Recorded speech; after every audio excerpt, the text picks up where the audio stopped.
Here, everybody, Spectacular, the Silver Stacular is here, still collecting the junk silver. Happy to have the Constitutional in the stack. I got a nice box, as you've probably seen in some of my earlier videos, of junk silver. I add to that box all the time, and I create new boxes when I can. But I love being able to buy junk silver right now in 2024, this old stuff, for a discount, right? It is actually very well priced right now. Now, recently, I was kind of like shying away from junk silver because it had come up in price and it was kind of annoying, right? It was a little too much. But now the price is right, Bob, and you can get some really, really cool junk silver for the collection for awfully cheap. Now, I know some of you guys are like 999 purists, right? Like you can't mess around with the 90% stuff. But let me tell you something, which is great about junk silver. This is going back to my old ideologies about junk silver. First of all, right now it's priced right, which is great. It's a good thing. You want that. You want silver that's actually at a discount if you can get it for cheap, and this stuff is that. Now, also, this stuff right here, when we're talking about U.S. junk silver, you can consider some other coinage from the world junk silver for different countries, sure. I'm talking U.S. junk silver because I happen to be in the U.S. But anyways, they are U.S. coinage, right? So tax does not end up hitting these no matter where you are, right? They should be tax exempt because they are U.S. coinage. Very, very good, unless you're in some liberal state, which there probably is some kind of liberal law out there. So make sure you check out that liberal state law that you're in if you are in some weird place, California, New York, New Jersey. Anyways, it's one of those things. At least in Florida, you don't get taxed on this stuff. Thank goodness, right? And some other states, same thing, I'm sure. Anyways, but also it's fractional. Like it's instantly, it has a fractionality to it, which is very attractive. These right here, these $half are just that. I mean, you know that you're getting a smaller than an ounce piece of gold.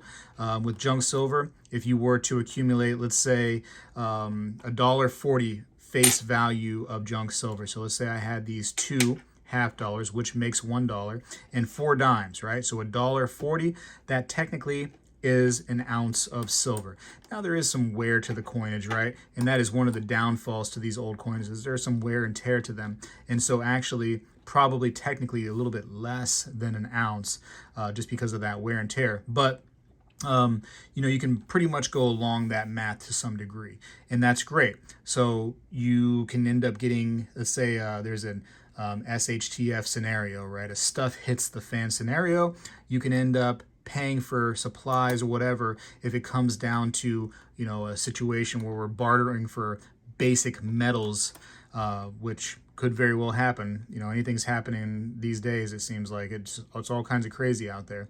But if that ever does occur, then you have your fractionality right there, being your dimes, your $half, your quarters. I mean, if you start getting really, really, desperate enough, you can probably go with some war nickels. I mean, my goodness. I'm not really a big fan of war nickels personally on my show, but some people like them. Not the biggest fan. I think there's better options out there. Same thing with 40% $half. I'd really rather you go with a 90%. But anyways, I'm still buying them. And also, I want to show you this, which I thought was pretty cool. Right here. Now, I do want to say, too, that, and I've mentioned this before, over on Whatnot, we have a lot of these old coins. So if you guys are like, I don't know where I'm going to get some of these things, you can get some good deals on Whatnot. And I do that all the time, too. I go buy some coins on Whatnot because I can get myself some good deals. And if you use the first link in the description of the video right down below, you yourself can get a good deal too. If you are a first-time Whatnot buyer, you can get $15 credit towards your purchase, which means that you can end up getting some of these right here at a heavy discount if a seller has them on there, and I can almost guarantee that sellers right now do. Anyways, that's a little thing you can do with Whatnot. Again, first link down in the description. You definitely don't want to miss out on that opportunity to go to Whatnot and get that $15, because I've done that. I've gotten that $15 credit, and it is nice. It feels good. Ask anybody who's taken me up on that offer. Feels good. Anyways, I do want to say that I went through my junk silver, which I always recommend that you do, because some of these coins actually are rare, and they have a little value. And if you're not a collector of rare coins, still do this, because then you can sell those rare coins to rare coin collectors, and then you yourself can buy more silver. There is no reason why you shouldn't be doing this. Anyways, let's see if I can get this up nice and close right here. Come on, camera. Work with me, camera. No? Okay, let's try to zoom you in then. Thanks a lot, camera. You just let me down. Oh, now you want to zoom. Okay, so here it is. A 1928. There's a little, looks like some scratches. Could have been some graffiti. I think it's going to be more scratching than graffiti.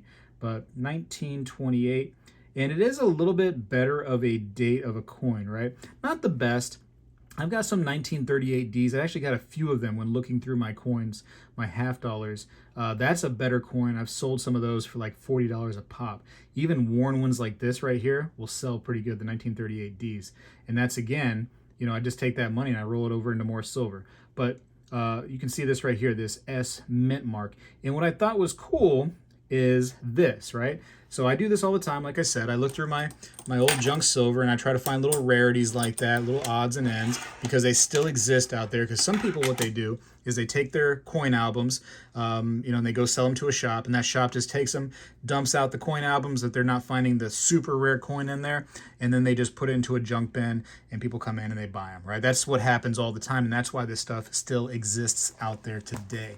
But let me show you this right here. I thought this was fun. So I am in, giant, by the way, it's huge, Red Book of Coins, and I think I just knocked over my junk. But here I am on the Walking Liberty half dollars, and what I want to go to is the 1928S. See if I can find you 1928S. And we are right here, 1928S, and it does have a little area right there where it says A and B. We're going to talk about that here in a second. 1.9 million mintage, so not incredibly low by any means. But you can see when it comes to the numbers right here for a low grade, you can see that even in low grades, there is a bump when it comes to this 1928S. Starts to get kind of desirable. If you had one just a few grades up in a VF20, you're talking a pretty nice coin. And you can see the jump that happens compared to others in the years and mints. So look at this. My goodness, right? If you had a perfect one in junk silver, it'd be really great, but you probably won't find something like that. Generally, you don't find those kind of things. But you might be around here somewhere for sure.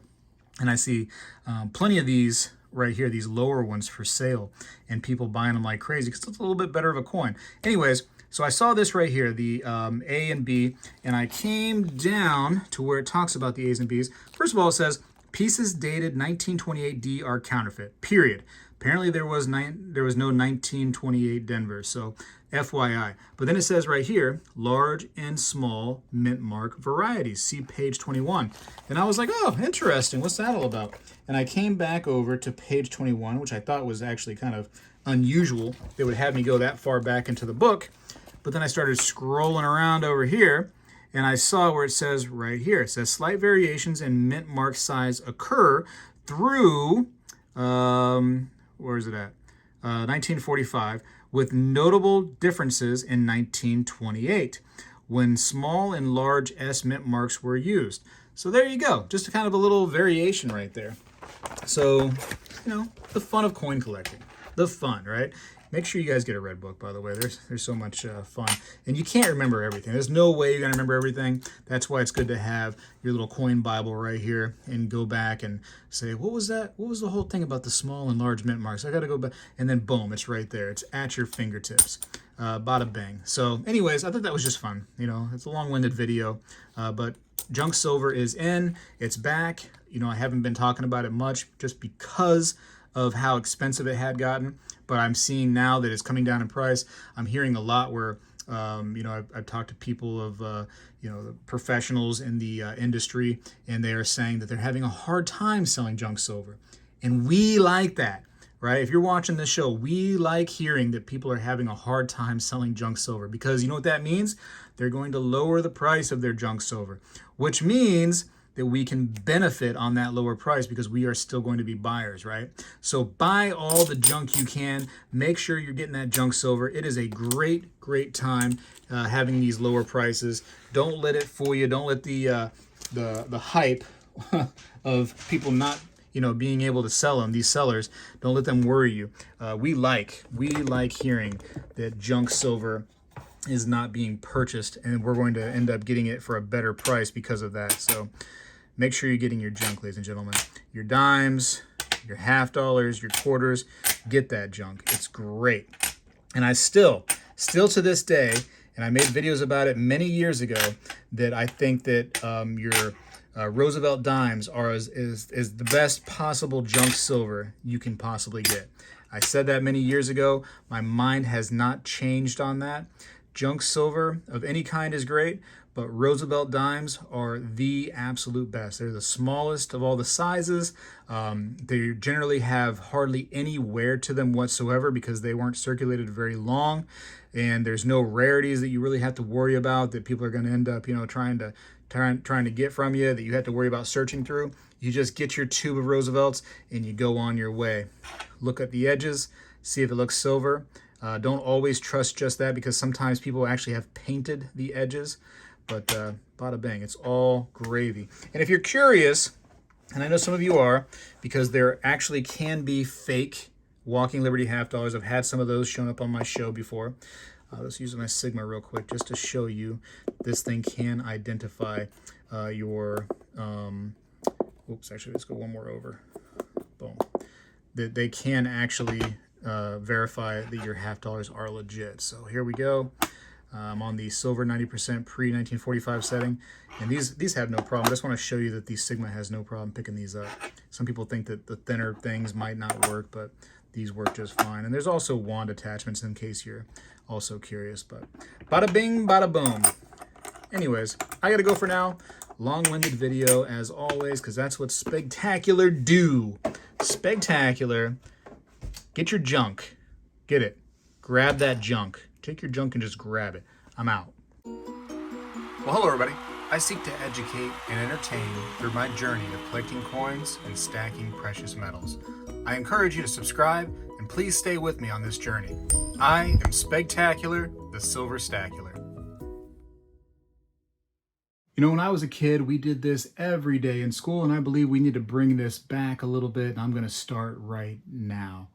I pledge allegiance to the flag of the United States of America and to the republic for which it stands, one nation, under God, indivisible, with liberty and justice for all.